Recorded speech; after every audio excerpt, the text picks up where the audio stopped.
Sob, ketemu lagi sama Mimin di berita terkini MotoGP. Ya, akhirnya Yamaha melaunching livery barunya dan kali ini semakin kental aroma Yamahanya. Setelah sekian lama yang begitu-begitu saja. Ditambah pramak yang juga banyak birunya sob. Keren sih. Dan apa nih kira-kira strategi dan harapan Yamaha yang katanya akan berjuang untuk podium di tahun depan? Tentu nggak main-main nih. Seperti apa lengkapnya? Kita bahas. Jangan sampai ketinggalan update tentang MotoGP dari TNT. Dengan cara ketik hashtag MotoGP di kolom pencarian agar kamu bisa mendapatkan pilihan berita menarik yang kamu cari.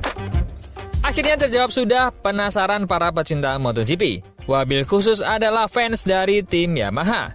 Di mana akhirnya kini Yamaha semakin banyak birunya sob. Yamaha kali ini tak seperti biasanya. Yang paling kentara adalah hilangnya Lin Harvest dari jajaran dan diganti oleh Paolo Pavesio.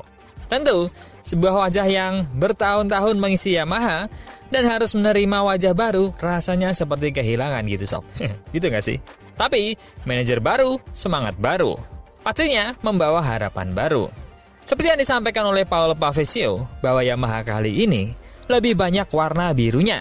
Karena kami ingin lebih menonjolkan semangat Yamaha yang akan bangkit tahun ini pastinya.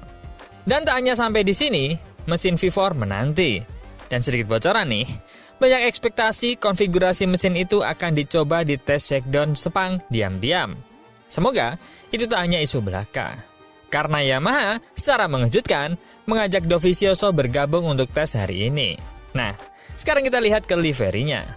Nah, secara desain, overall, jelas motor ini motor yang berbeda dengan sebelumnya. Karena Yamaha sudah improve aero. Ini berbeda dengan yang terakhir dipresentasikan tahun lalu. Ini jelas motor yang seperti edisi terakhir untuk balapan kemarin. Tapi Yamaha kali ini sudah fix meninggalkan gaya knalpot panjangnya sob. Yang nampaknya tak cocok dengan karakter dan malah susah berbelok. Untuk liverynya sendiri, lot of blue accent. Di aero depan ada warna biru, spatboard depan ada warna biru, tangki sudah jelas. Di buritan yang bertahun-tahun hitam sejak zaman Valentino Rossi, kini akhirnya berwarna biru. Sepertinya benar-benar Yamaha pengen kasih semangat baru nih. Dan gak cuman sampai di sana, pramak pun juga tak menghilangkan warna birunya dan dipadukan dengan warna ungu. Seperti agak nabrak sih warnanya, tapi tetap keren.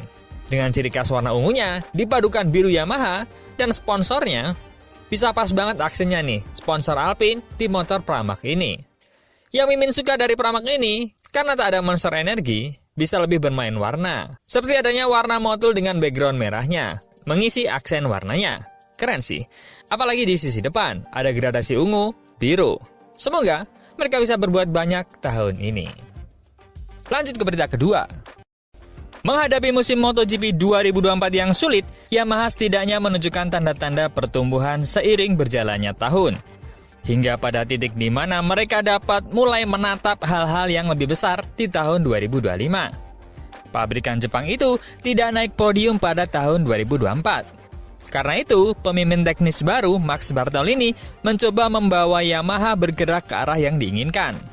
Yamaha memiliki penutupan yang solid untuk musim 2024, yang telah menempatkannya ke posisi yang lebih baik. Hal itu diperkuat oleh fakta bahwa mereka mendapatkan tim satelit untuk tahun 2025. Dan juga berhembus kabar kencang bahwa percobaan mesin V4 akan disegerakan di Sepang dengan Yamaha langsung menurunkan Dovizioso yang memang sudah diplot khusus untuk mengerjakan V4-nya. Nah, Andrea Dovizioso akan kembali mengendarai motor MotoGP pada tes shakedown Sepang minggu ini. Dia telah dipanggil sebagai pembalap penguji Yamaha untuk menambah jajaran test rider mereka. Yamaha dan Honda, sesuai aturan konsesi, diizinkan untuk menurunkan 4 pembalap mereka di samping pembalap penguji saat di tes shakedown. 3 pabrikan lainnya hanya terbatas pada pembalap penguji dan pembalap pemula saja. Hal ini berlaku hingga uji coba resmi Sepang minggu depan. Kemunculan kembali Dovizioso di Yamaha terjadi setelah dia menghabiskan waktu menguji M1 mereka pada paruh kedua musim lalu, menggantikan Cal Crutchlow yang cedera. Menariknya, penambahan pada shakedown memicu pertanyaan tentang apakah Yamaha akan memperkenalkan mesin V4 mereka.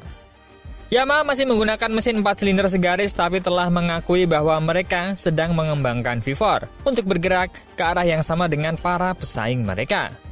Uji coba shakedown tidak disiarkan di televisi dan dilakukan secara tertutup, sehingga mungkin memberi Yamaha kesempatan untuk menguji mesin baru tersebut secara diam-diam.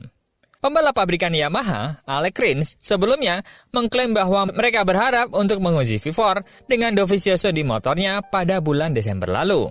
Namun Rins mengatakan rencana itu gagal karena mesinnya belum siap. Untuk shakedown akhir pekan ini, yang dihadiri Dovizioso dan pembalap penguji Augusto Fernandez, serta 4 pembalap Yamaha yaitu Rins, Quartararo, Jack Miller, dan Miguel Oliveira, adalah peluang potensial berikutnya bagi pabrikan untuk menguji V4.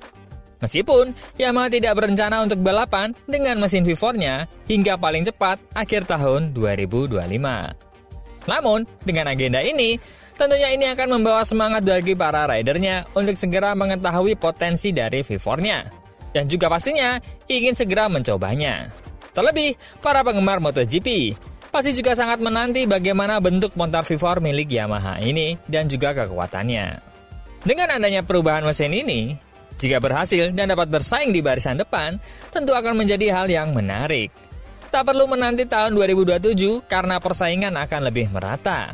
Selain karena jumlah Ducati berkurang, kekuatan motor di lintasan juga akan semakin sepadan.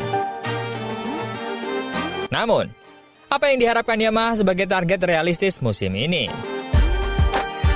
Dari sudut pandang Yamaha, saya rasa ada banyak hal yang bisa mereka lakukan. Pengaruh Max Bartolini jelas sangat besar, tidak hanya dalam hal pola pikir teknis yang berhasil dia rubah di Yamaha. Saya pikir, kepercayaan diri yang dia tanamkan pada para pembalap, terutama Fabio Quartararo, adalah hal yang sangat penting. Jika kita mengingat beberapa tahun terakhir, saat Anda mendengar komentar dari Quartararo, dia cukup sengsara. Tidak bahagia, selalu terpuruk, tidak ada hal positif untuk dikatakan, dan rasa frustasinya sendiri menguasainya.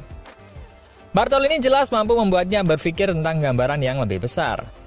Dan saya pikir itu hal yang positif bagi Yamaha. Anda lihat di mana mereka berada pada akhir tahun lalu.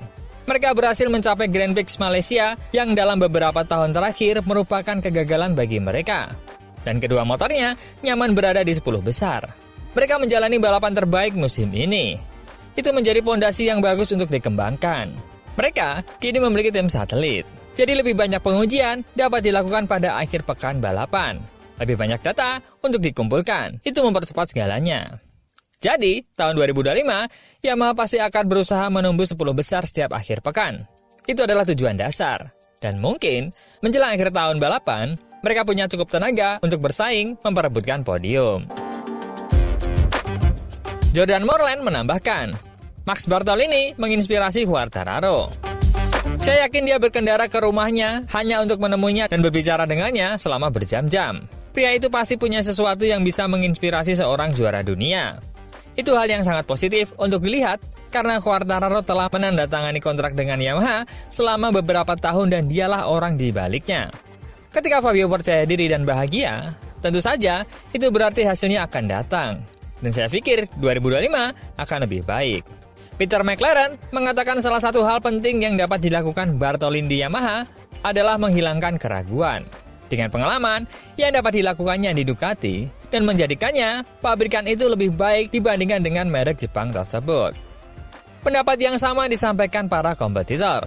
Massimo Rivola adalah salah satunya dan Pecco Bagnaia saat peluncuran Ducati.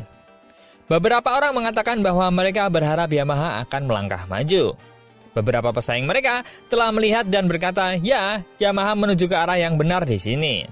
Tentang bagaimana Max Bartolini menghilangkan keraguan itu, pada awal kedatangannya, Quartararo pada dasarnya ingin menginterogasi Bartolini. Dan jawaban dari Max mampu menghilangkan keraguan tersebut. Jadi, menurut saya, hal itu membuatnya lebih jelas. Dan jika Anda adalah tim yang mencoba mengejar ketertinggalan, entah Yamaha atau Honda, Anda memerlukan hal semacam itu. Akhirnya, Honda mengontrak Romano Albesiano karena alasan yang sama. Jadi, sudah sepantasnya untuk menekankan kepercayaan seperti yang diberikan kepada Quartararo. Itu adalah alasan besar baginya untuk memperpanjang kontraknya. So, dengan Yamaha yang baru saja meluncurkan liverinya dengan update-nya dan semakin kuatnya di lintasan, meskipun belum teruji, kira-kira nih, musim depan, apakah Yamaha bisa berbuat banyak? Akan bertarung di posisi mana nih menurut teman-teman semua? Coba komen.